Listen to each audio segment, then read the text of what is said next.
Les NTIC, entendez, les nouvelles technologies de l'information et de la communication au service de la fraude en Côte d'Ivoire, est le titre de l'œuvre en gestation, disons en préparation, du professeur Jocelyn Angbi Kofi, que nous recevons ce mois sur le plateau.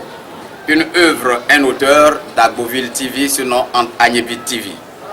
Il est l'invité de la rédaction de l'Agnebi TV qui veut aller plus loin avec lui pour comprendre ce qu'il a fait coucher sur du papier comme un alerteur de conscience et des intelligences. Monsieur professeur Jocelyn Angbi Kofi, bonsoir et bienvenue sur ce plateau de concertation et de consécration, parce que vous êtes là consacré auteur.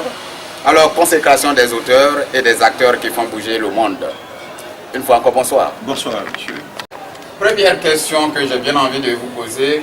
Pourquoi ce titre et une telle initiative aussi audacieuse, si vous me permettez de dire la chose de cette façon? Voilà, déjà, je voudrais vous dire sincèrement merci à vous. Parce que vous offrez la possibilité à des intelligences profanes, parce que dans notre pays, nous avons beaucoup de jeunes intelligents qui écrivent, qui pensent, mais qui n'ont pas la possibilité de s'affirmer, de s'afficher et de montrer au monde combien de fois ces jeunes-là sont prêts à contribuer au développement.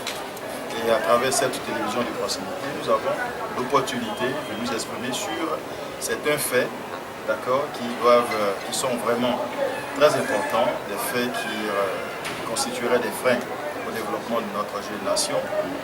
Et aujourd'hui, je propose cette œuvre, NTIC au service de la fraude en Côte d'Ivoire.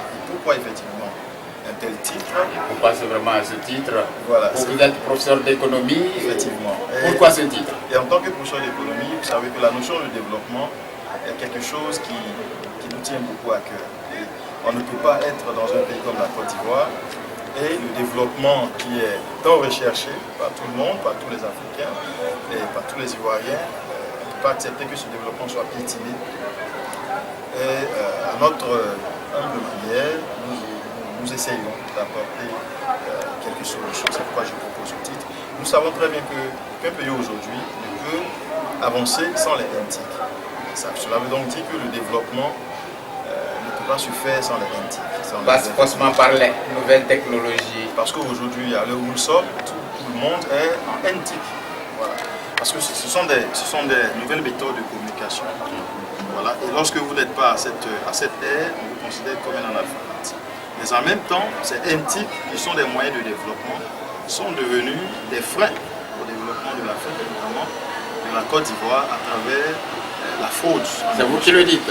Effectivement. Et là, je vais vous apporter des preuves.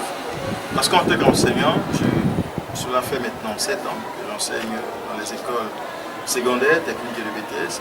Et j'ai constaté que la fraude a vraiment pris une ampleur exponentielle pour parler votre jargon. Effectivement, une allure indescriptible.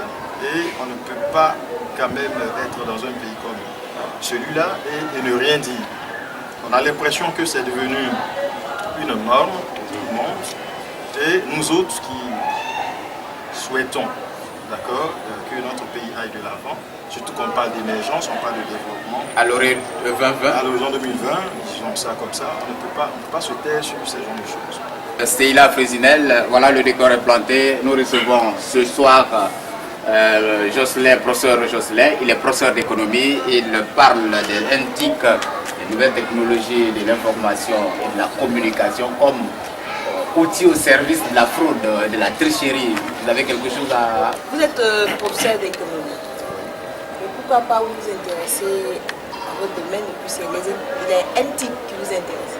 Vous sortez carrément de votre... Ouais, vous sortez carrément de votre domaine. Non, en fait, je ne sors même pas. Au contraire, je suis même au fond cœur de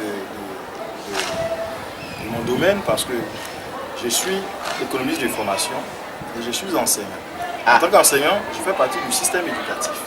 Et donc, tout ce qui touche, s'il vous plaît, à l'éducation, touche à mon domaine. Et les NTIC, on ne peut pas parler d'économie aujourd'hui sans parler d'NTIC. La preuve, on parle d'économie numérique. Oui. Voilà. Et donc, dire que je sors du cadre, au contraire, je suis à l'aise pour parler de ça. Parce qu'à chaque année, je participe aux corrections. Je surveillance, des bacs, des BTS. Et donc, je sais de quoi je parle. Et vous savez de quoi vous parlez, mais quand on dit qu'on ne peut pas être à Rome et puis critiquer le pape, vous êtes enseignant et vous permettez, vous crachez dans la soupe, sinon vous accusez tout le monde, Dieu, y compris sans vous. Non, en réalité, je voudrais qu'on se comprenne. Ce soir, si j'ai décidé d'écrire une telle œuvre, c'est pas une critique. C'est sûrement une critique, mais une critique positive dans le sens de l'amélioration.